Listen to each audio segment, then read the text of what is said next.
আমার আল্লাহ তাআলা বলে, বান্দা বান্দি রে, তুমি তো মানুষ, তুমি আর কতবা খাও? 1 কেজি চাউলের ভাত খাইতে পারো না? আমি বনে, সাগরে, সমুদ্রে এত বড় বড় প্রাণী সৃষ্টি করেছি, তোমার মতো মানুষ একসাথে 100 গিলে খেয়ে ফেলবে। বলেন এইরকম প্রাণী আছে না? ব্যাখ্যায় যাব না। তারা কোনো চাকরি করে না। বলেন বাঘ কোনো চাকরি করে? ডলফিন, তিমি মাছ কোনো চাকরি করে নাকি ভাই? কোনো কিছু করে না, শুধু মালিকের উপর ভরসা করে থাকে। আল্লাহ তাআলা এই মালিকের উপরে ভরসা করার কারণে তাদের রিজিকের ব্যবস্থাও আল্লাহ জিম্মাদারি নিয়েছে। আর মানুষ মনে করে আমি যদি জমিনে ফসল না ফলাই, চাকরি না করি, ভ্যান না চালাই, নামাজের সময় হয়েছে, এখন যদি আমি ভাড়া না করি, এখন যদি আমি ব্যবসা না খোলাই, তাহলে তো আমার উপায় নাই। মানুষ যেরকম নিয়ত করে আল্লাহ তার ওই রকম ফয়সালা করে। হ্যাঁ, অনেক লোক আছে নামাজ পড়ে দেখবেন চেহারা কোনা ফুলফুলে টুলটুলা, আবার অনেকে আছে অনেক পরেশানি করিয়া ভাত দিবার পায় না। আছে না নাই? ব্যাখ্যায় যাব না। তারপরে বললাম, ইহদিনাস সিরাতাল মুস্তাকিম, আল্লাহ আমাদেরকে সরল সঠিক পথ দেখাও। নামাজের মধ্যে বললাম ইহদিনাস সিরাতাল মুস্তাকিম, আল্লাহ আমাদেরকে সরল পথ দেখাও। কিন্তু নামাজ থেকে যখন বাহিরে গেলাম তখন সুদের উপরে টাকা ছেড়ে দিলাম। যখন নামাজ পড়ে যখন দোকান খোলাইলাম, ওজনে কম দিলাম। টুপি লাগাইছি, দাড়ি রাখছি, জুব্বা পরছি, মানুষকে দেখাই আমি নামাজ পড়ি। কিন্তু এই মুসলমান আর টুপি আর পাঞ্জাবির আড়ালে একটা ভণ্ড শয়তান মানুষকে ধোঁকা দেয়। বলেন আছে না? না। ভোটের সময় দেখ, আর সময় যেহেতু নেই, কয়টা বাজে? ঘড়িটা ঠিক রাখবেন। কয়টা বাজে ভাই? 20 হয়েছে। তার 2-3 মিনিট বলি, মানে একটু শেষ দেই।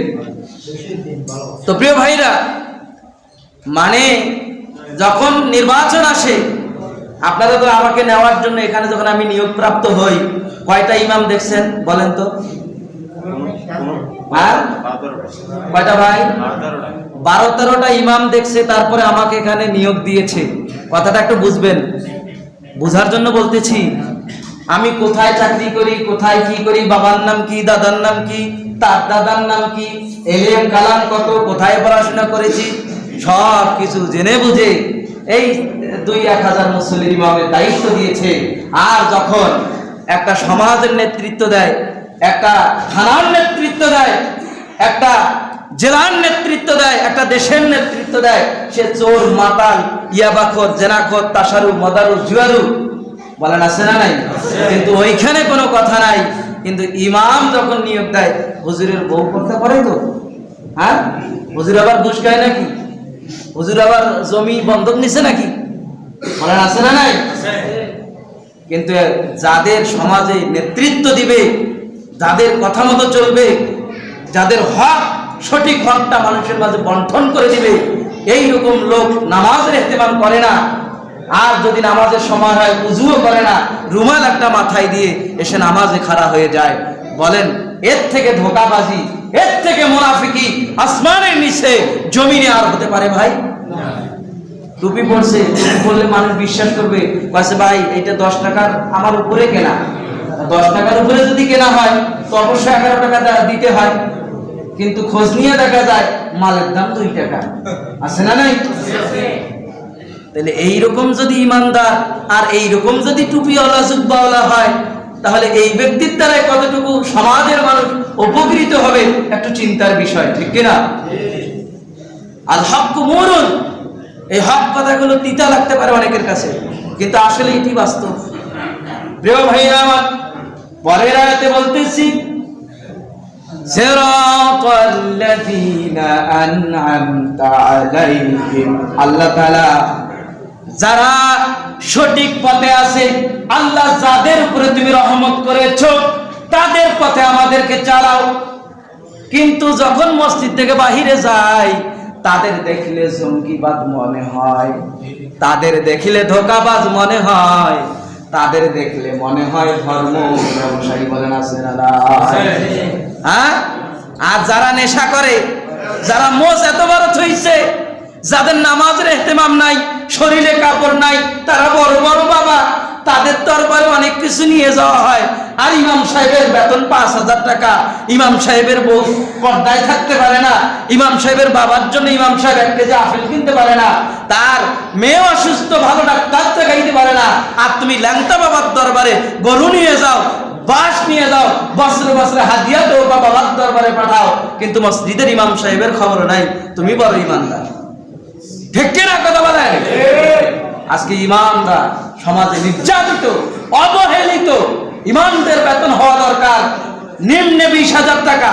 যে কেন?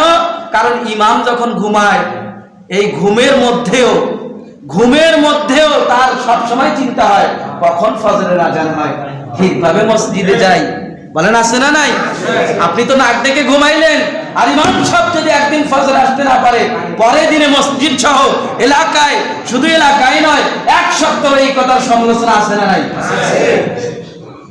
প্রিয় ভাই, তুমি নামাজে বললা সিরাতাল্লাযিনা আনআমতা আলাইহিম, আল্লাহ আমাকে ভালো লোকগুলো, নেক আমল যারা করে তাদের দলবদ্ধ করো।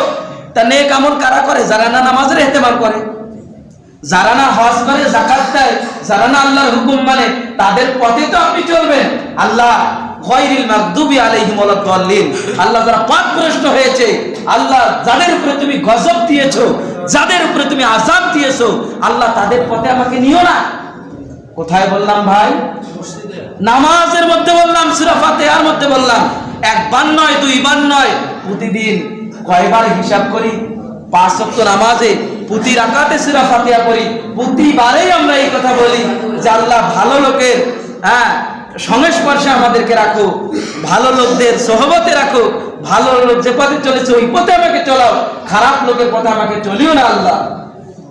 কিন্তু ওই সমস্ত ভালো লোকের কথা আর ভালো লাগে না, ভালো লাগে চোর, বাটপার, জেনাখোর, নেশারু, মদারু, জুয়ারুদের কথা বলেন ঠিক কিনা? এর জন্য বুঝার চেষ্টা করবেন, মানার চেষ্টা করবেন। দুনিয়া থেকে একদিন যাইতে হবে, দুনিয়া থাকার জায়গা না।